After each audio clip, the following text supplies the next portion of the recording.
Welcome to the Software People Stories. I'm Shiv. I'm Chitra. And I'm Gayatri. We bring you interesting, untold stories of people Associated with the creation Or consumption of software-based solutions. You'll hear stories of what worked, and sometimes what didn't, you will also hear very personal experiences. and insights that would trigger your thoughts And inspire you to do even greater things.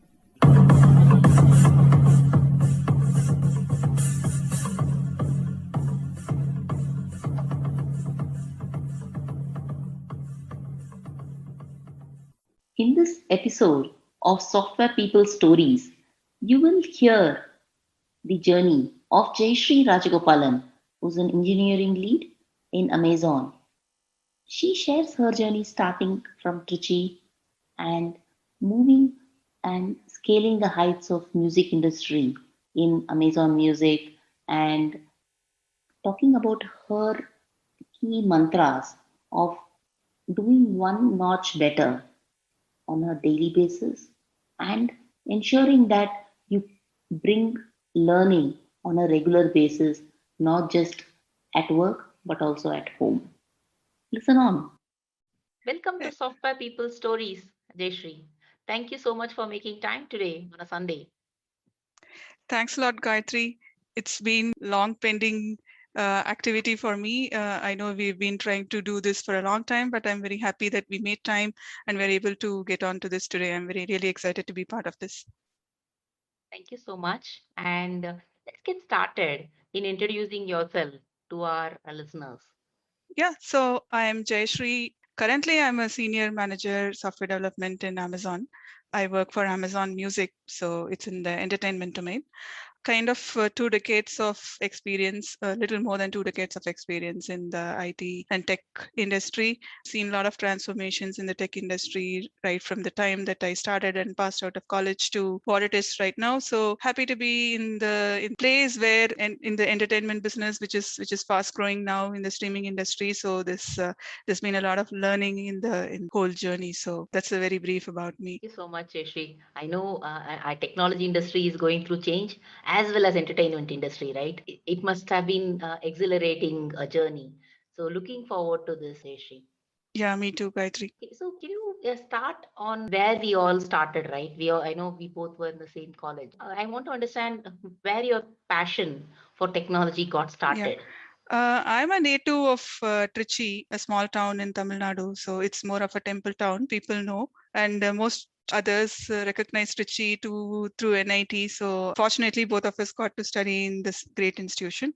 So that's how we know each other. I mean, our relationship goes a long way and happy about it. Yeah, so I come from a very modest family from a small town, and I mean, my passion to technology is only by observing my peers. If I would say my parents are not graduates, so and a lot in my family were not technologically very savvy, or they've not really made great heights in terms of education or being in the tech industry. So I didn't really derive my inspiration a lot from my family or some role model in my family, but it has been always through my peers and the people around me whom I observe and learn. And I've been really fortunate to be in association with people who have great aspirations, who are very clear in their thoughts, and who always were ahead in understanding where the whole industry is going, how the technology is shaping up. So those were the people who inspired me. I always try to relate me with somebody around me, but who are doing better than me. So that has given me inspiration and motivation all the way. To start with, I've been in the school, I did well. So, and maths and science were naturally my passion, and I tried to do well there. So I didn't have real focus on where I have to get into or not, but naturally I fared well in engineering related courses like PCM, and I was naturally able to get into that ranks and try to make it to the engineering institution. So technologically, I would say I didn't have great passion when I was in my school, high school or high secondary, but I was just too fortunate to be part of this great institution that really shaped up my thought process and my career and my whole journey, I would say. Excellent, Jayashree. I think many of us, right, the product of 90s. have not seen technology or computer when we got started, and it just purely based on merit and merit of people who have just gone ahead of us, few years ahead of us, shaped us. So I know after your stint in Robert Bosch, you moved to US and did your higher education. What sort of a, I know many of our listeners also continue to think about education, not just from a continuous education through MOOCs, but also taking a break and doing that education. What would you advise in for them, Jayashree? Yeah, I would say if you have an opportunity to pursue higher studies in a country like US or established countries, I would say take up that opportunity, because the way you are exposed to learning in those countries are really a way different from what we used to do as a traditional institutions, right? So I wouldn't now things, the tier one institutions in India have really advanced well, and the kind of research that goes on here and the opportunity that people have to learn is much beyond what we were exposed to. But studying in a country like US, where things are right open to you, and it's an opportunity which you can grab and learn and kind of get in touch with a lot of great minds, is something that you should never lose that opportunity. Yeah, when I passed out of NIT Trichy, I did not have any idea of higher studies. I just got on to the job through which I was placed through campus, and then moved on to other companies. But when I got married and I relocated to the US, I thought that was the great time for me to take this plunge, because I wanted to do that, and my spouse was very supportive, and I got to do my higher studies. So it was a great learning experience. I was not from a computer science background, but I did a computer science master's. So I had to do some preliminary courses, equip myself, and then get on to this course. I would say it was a great learning experience. That's the bottom line. I got an opportunity to publish papers, present in IEEE forums. So these were some things that really shaped me up for a world stage, I would say. Thank you so much for sharing that. I think some of the listeners are continuing to think about, what next, even when breaks happen, and ensuring that, you upskill yourself during that time. But thank you for sharing that, Jayashree. Um, Talking about the entertainment industry, right? I know you are a great musician, and you're also in the music world. How did those world, from a personal passion and your you know actually doing it in professionally also, how did that really happen? Is that serendipity, it's purely, or is that something that you wished for? How did that happen? Yeah, that again, I would say it was not very cut out, and I kind of ran behind and made it. But when I got an opportunity to be part of Amazon, and that too part of Amazon Music, especially the music industry, right? So that really excited me, I would say. I am passionate about music. My daughters are training for music. So music is there in the family, and that's one of the art form which everyone can relate to, and can find joy, peace, and it relates to every mood and emotion of people. So this was, I would say, something that happened in my life, and I'm really grateful to that and very happy about it even now, because to understand how your passion and the technology kind of merges is something that is um, awesome and great learning for me right now, right? So the streaming industry is fast growing. If you see, even from the Amazon Music in perspective, or even the competitors, if I would say, in 2010 it was all, I mean, people could relate the iPods. Those were kind of the start, right? People were in the download business, and slowly it started moving to the streaming. And I know Amazon got into streaming in 2013, and we went into this subscription based business in 2016, and now it's fast growing. So it's great to see how things have transformed, even in country like India, where people never want to pay for music, right? It is great to see people's mindset are transforming with the onset of Prime Video, Netflix, where streaming has become the next big entertainment in everyone's home setting. Even music is gaining its momentum, and people are ready to get into pay for music subscriptions and get that premium content. So the Western world has really evolved. In other countries, definitely evolved. I'm very happy to see even India is transforming in that respect. In fact, when we started podcasting about 3 years back, 3.5 years back, we always used to record in person. We never even did this kind of a streaming over, multiple locations in the world and everything. And I mean, I think digital is bringing us both discomfort and new sets of ways of working, right?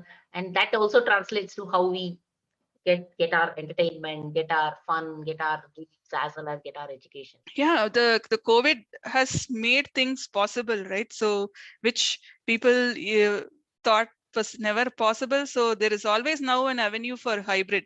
I think there will never be a normalcy like what it was. There will be a new normal where people would prefer some sort of an hybrid. So the COVID pandemic has proved that virtually things can happen, and that's thanks to great technology, especially around streaming, which has made this possible, I would say. Being a technologist in the streaming world, right? Has there been any aha moments for you? Because this is the always on culture, right? You are expected to be available all the time, and it's even the downtime is not even expected. How do you really get your team, get yourselves to get attuned to that sort of always on, being always available? Not just you, but not, I'm not talking about ourselves, right? But also our systems and processes and everything. Yeah, that's one great thing that I'm learning from Amazon, because I'm operating at that scale, right? So when you get into companies that operate at that massive scale, what is very important is availability, resiliency, and stuff like that. So your infrastructure is always designed in the respect to make sure that there is absolutely no downtime, right? So you have great alarms and monitoring to make sure even when you cross a 50% threshold, everyone is alert and they are able to kind of scale it. With our AWS technologies, we're able to horizontally scale, auto scale. So the infrastructure is also, the infrastructure industry has evolved, and there are a lot of innovations that has happened in around that area. So availability of these services has become like a kind of a table stake right now. So, what has been your learning in these?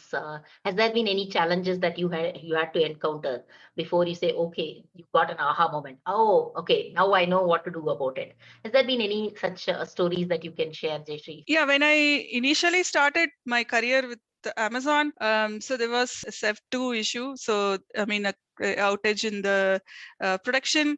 It is not greatly customer impacting, but there has been a great alarms, right? Our CPUs of our servers are going very high, and I was very new to that system, having come from a really conservative kind of a background in other companies where operational cost has always been a challenge. I was like given all the authority to scale. I mean, right now, what is important is just mitigate the problem for customers, and then we'll see about how we will fix it long term, right? So just throw boxes. Don't worry about the hardware costs. So it is that that kind of gave me what a customer focus is, what is availability is, what it means to make sure to mitigate a problem in production. So that was completely a new experience for me at that point. Yeah. And how do you build your team also around it? See, one as a leader, right? You understand, you get that aha moment, ensuring that your team also thinking in your same wavelength. I know we've studied wavelength so much in our engineering. How to make that happen for your team? It's about the core principles that are very, very clear to everyone, right? So you all work on based on certain tenets. That's what we would say. So what is our topmost priority? When there is a conflict, how do you prioritize and make those decisions? Everyone should be very, very aware of what that is, so that there is absolutely decentralized decision making, and people are clear about what action they have to take when there is a crisis, right? Say, for example, a customer obsession or customer first. Anytime mitigate customer problem, then think about the root cause, then think about whatever, so that you don't really have to go and dive deep to find out what is the root cause. If you know that by doing some shortcut you will just mitigate the problem, then think about what is the problem, how we can fix it and all that, right? So everyone should be aligned about what are the core principles in which they have to operate. I think in a way that is well aligned within the teams, so that is making things easier. Excellent. We often talk about vision, mission, and then having that alignment and bringing an autonomy towards it, right? Very, very cool. Jayashree, when you look at your career today, right, what are a few, key pivotal points, if you will, that you thought, okay, this is something that when I think about it, these are the few things that I have. Yeah, I would say start of my career, I started with the company, Robert Bosch. It was luckily all my career has been around, though, even though I started my career mostly around the telecom domain, I was primarily working for telecom service providers, providing that web management layer. Though I was working for the telecom industry, my domain of work has always been on the application layer. So it gave me opportunity always to work on some of the trending technologies like Java and the distributed computing and all those technologies, right? So which kept me in touch with what is happening outside. I mean, when I joined, when I started my career, e-commerce was at a boom, but I was not part of the e-commerce industry. I was part of a telecom industry, but I was still in touch with Java and some of the web technologies, which made me, anytime the transition would have been easier. I didn't take the transition until maybe 16 years, 17 years of my career. So I was mostly in the telecom industry, and that also gave me a lot of learning. So I worked for some of the great companies which managed great equipments, and that gave me a lot of learning in those areas. If, for example, when I moved, one incident that I would like to share is every woman, when they have their first child, and they have to really struggle and figure out their way of managing their career as well as their home, right? So especially with an infant, so everyone goes through the challenge, and everyone has their own way of managing that. So I did have my moments where it was too much taxing. It was a lot of existential questions. Why? What am I doing? Am I doing the right thing? Why am I taking these trade-offs and stuff like that? So at all those points, I would say just be very clear about why you are doing this. It's not probably money. It's not probably your social status. It's also about your sense of being satisfied, your sense of contributing to something innovative or something progressive, which you would want to do, right? So I'm not advocating that continuing the career jeopardizing something at home is the right thing to do. Always you will find a balance, or sometimes taking break is not bad. You should definitely evaluate it and do it. But in my case, when I lost support system at home, especially the nanny was not there, and I had to take a choice between whether I want to drop my daughter in a daycare at a very young age, like 6 months, or quit my career and try to manage it. I was almost like going to quit, because I didn't want my daughter to be ending up in a daycare at a very infant stage, and daycares are not so established at that point in time.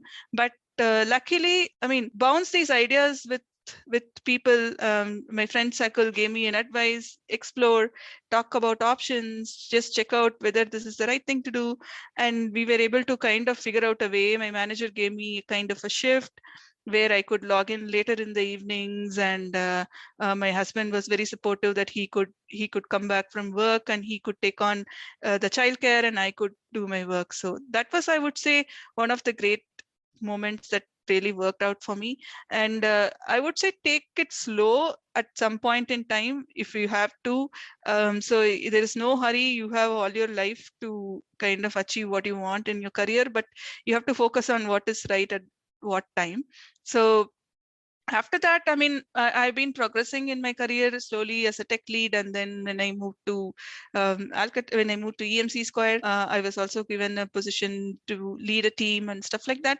And so I would say it is a progressive learning, and every time you have to just ensure what you're bringing to the table and what are the are you open to acquiring new skills and trying to take this business one notch up, right? For example, in EMC, when I was managing, I used to work a lot with the sales teams and try to understand my business development team, give them a lot of data. They used to ping me for a lot of reporting and data. That also gave me opportunity to understand what the customers want and how they are using our product and stuff like that.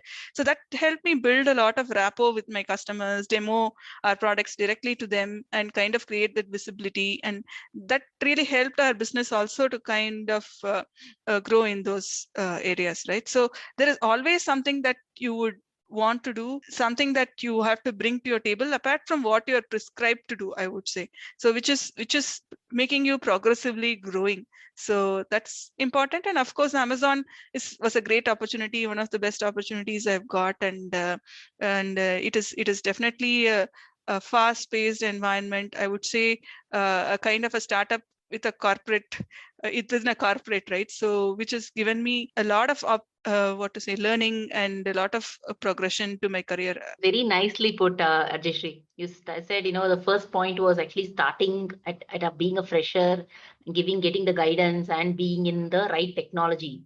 And then you spoke about taking care of the child and continuing your work based on the support system that you developed around you, right? It's extremely critical as women. And your philosophy is right in terms of saying there's no need to, you don't have to always say, okay, I'm going to be working 12 hours a day, 13 hours a day. That doesn't make sense if your situation and demands something else out of you. That is true. Right. Yeah. And yeah, and then building your career step by step and adding not just what is being given you, but also adding something extra at every stage.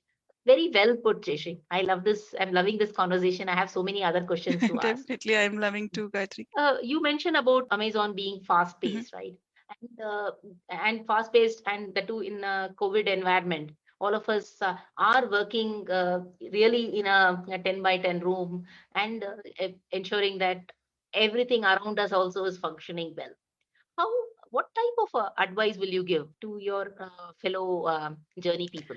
Yeah, I would say you have to have the right setup, right expectations and boundaries at home as well. So I make sure I delegate as much as possible, even at home, because you cannot be scaled to do everything that is needed at home.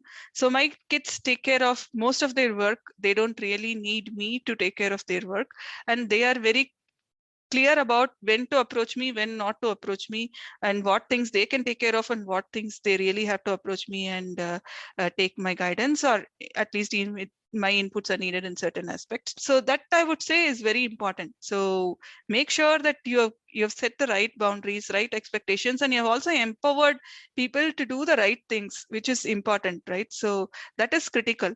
And with this virtual environment, I would say people have initially when we started, it looked very different, and we thought it could be for a very short time, and over the period we have realized this is the new norm, and everyone has got kind of accepted this, and they moved on. It is not very new to us because we interact a lot with our remote colleagues usually even during the non-pandemic time. So being on these virtual medium has been something that we knew how to kind of cope up with. So in that way, I felt it is something that came naturally to us. It didn't really strain us too much. I think that concept of having those boundaries, right? Can you give a few examples when you're talking about boundaries at home, if you don't mind? What will help for others listening? Yeah, so for example, when my door is closed, that means people cannot enter. So I'm in a important call, or I'm in a call where I have to speak, and I cannot have interruptions, right? And other examples, like, so there is a school notice board nowadays. There is Academies as a portal. I have given my credentials to my kids and asked them to monitor that and make sure that if there is anything important that the parent has to take an action on, come back and tell me. It does not mean that I'm not going to monitor it, but if I miss something, right? So they should also be clear that it is important for them, and they have to come back and tell me that this is something that you have to take action on. So these are some examples that I can think of. Thank you, Jayashree. In fact, one of the things that I remember doing it with my son's school was that I asked them to give me at least one weekend Mhm. when they were giving deadlines. There used to be earlier. There used to be that you Tuesday you give some work and then you expect something to be done on Wednesday and say where on earth am I going to come home by 5:30, 6 o'clock and start that work, right? So I Yeah. think you've given a wonderful example in terms of setting those boundaries and empowering the children, right? Empowering the children, spouse, elderly people around you. That actually uh, helps you to stay focused and staying with the work itself, right? What happens is if you don't do that, you end up staying in two places, and there is always a stress that you get added. That is true, Gayatri. There is nothing in this world that others cannot do, only you can do. So it is always that it is just an inhibition within us to kind of delegate that work to somebody else, right? So either because you feel guilty or you feel that you are the owner of it or you are not happy with the way others might do it. So whatever it may be, you have to think of what is important for you at that moment in time and kind of make sure the other things move in parallel and they are not just stagnated and waiting for you to come and kind of solve that. So that is very important. What you said is very true even at work, right? If you ensure that you set the right guidelines and the goals and expect folks to come back on an emergency or say this is where if there's a problem just come to me, I'm your safety net.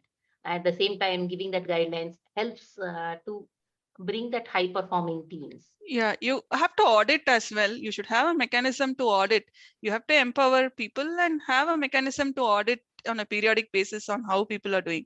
So that will make things easier. I mean, I would say it is like a giant mechanical machine where there are multiple gears. Everything has to be greased well and moving synchronously to kind of make the whole machine moving, right? Excellent, excellent. So, when you coming back to your the streaming world, right? If you take a time turner and think about it like 10 years down the line, what do you envisage from a in the entertainment industry as well as the people who are working for it, software people, technology, infrastructure? Have you given any thought on that? Yeah, I mean, the boundary between the presence is going to kind of going to diminish a lot. For example, even in the streaming, I can think of artists are now ready to do virtual events. For them, events used to be one of the biggest revenue maker, right? So at least now they are ready to do virtual tours, ready to do that on an online platform. Even we have seen of late, like all the new release movies are on the OTT platform first. So it is like your home is entertainment hub, and there is nothing that you need to go out to really seek out those entertainment, right? So virtual reality may come into picture. There could be so many different innovative technologies that would come into picture. So it is just going to be an option for you to go out for an entertainment or transform your whole home into that entertainment hub. That's what I could see. Excellent. You're talking about virtual reality, augmented reality, and that itself make is a very viable option for all of us, right? Yeah, all devices will be connected. Everything, all content types will be available, be it video, audio, or even live streaming or whatever it is, right? So it's all going to be so seamless and so naturally available. So it is just an option for you to be really physically present. So to just give you an example, I mean, nowadays weddings have started live streaming. So even my elderly, my mother-in-law is now able to watch the weddings at home in a big screen, right? So so it's just going to be an option to step out. Yeah, I know. I'm also seeing online Asirvadams going in. So online blessings also happen, and virtually also they are able to accept those blessings. It's it's very heartening to see the entire society accepting this change. Because earlier, when we were developing technology, right, only a small set of people used to understand what it means, and everywhere else, I used to be able to explain when I started technology, saying that what are you working on means if you are going into a ticketing station or in a railway booking, whatever is powering, that's what I'm working on. That is how I used to explain what I'm doing. Now it's no longer the case. It's ubiquitous. That's true. Yeah. So technology will come to where customer is. That's what it is now. So wherever you are, technology will come to you. So that's how it is going to be. And it is fast accepted, as you said. I mean, pandemic has really made that expedited acceptance across different demographic, I would say. Now everyone is expecting, I mean, even if you give a phone to an elderly, they can swipe and see. They expect a lot more from what they want to see, actually. So that's how it is right now. Very, very true, Jayashree. I wanted to, I know we have been discussing so much around technology, streaming, and what it takes to continue in the technology. Any wise words that you want to give for our youngsters from a learning, handling challenges, handling the pandemic itself? Any words that you want to share? Yeah, so like everyone, I get worked up and there are challenges. At times you feel, why am I doing all this? The moment I would say, okay, let me quit, the word quit, my brain cannot take. When I just think about it, my brain is wired so like that when I say, okay, let me quit, my brain would say, no, think about something else, think about different options, think about what you can do to make this work. So I would say there is always, you should work with don't quit attitude, right? So quitting is the easiest thing to do if you want to put it across. To make it work, there is always an opportunity in front of you. You have not just explored the right opportunity or right option for you that works for you, right? So don't ever think quitting is an option. Always have a mindset where you have to work around the challenge. So that is one of my advice. And always keep yourself in tune with what is happening around you and try to do that one notch better, and or raise a hand for an opportunity. When you feel you're becoming so complacent, you're so comfortable with what you're doing, just try to change it or raise a hand for a different opportunity and try to make yourself uncomfortable or get into that discomfort zone. So that is going to take you a long way, I would say. Excellent, Jayashree. I mean, I often used to tell this to folks, saying that to win the race, you have to be in the race, and being in the race itself is actually winning. Yeah. And and I mean, and resonating to with what you're saying. Don't even let your mind think of quitting as an option, right? And the second is building one notch up. And if you think about it, if you keep building yourself one notch up from what you were earlier, and I think that itself builds a lot of credibility around you, as well as confidence on yourself also. Yeah. Thank you so much for your time today, Jayashree. I really, really appreciate it, and I've enjoyed this conversation. I hope all the listeners also have enjoyed this conversation. Yeah, it's been really wonderful talking to you, and I thoroughly enjoyed this episode, Gayatri.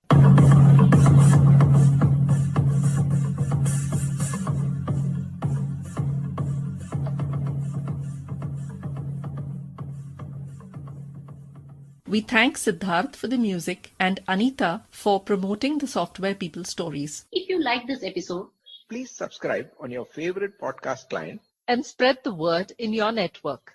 if you'd like to share your story, Contact us at podcasts@pm-powerconsulting.com.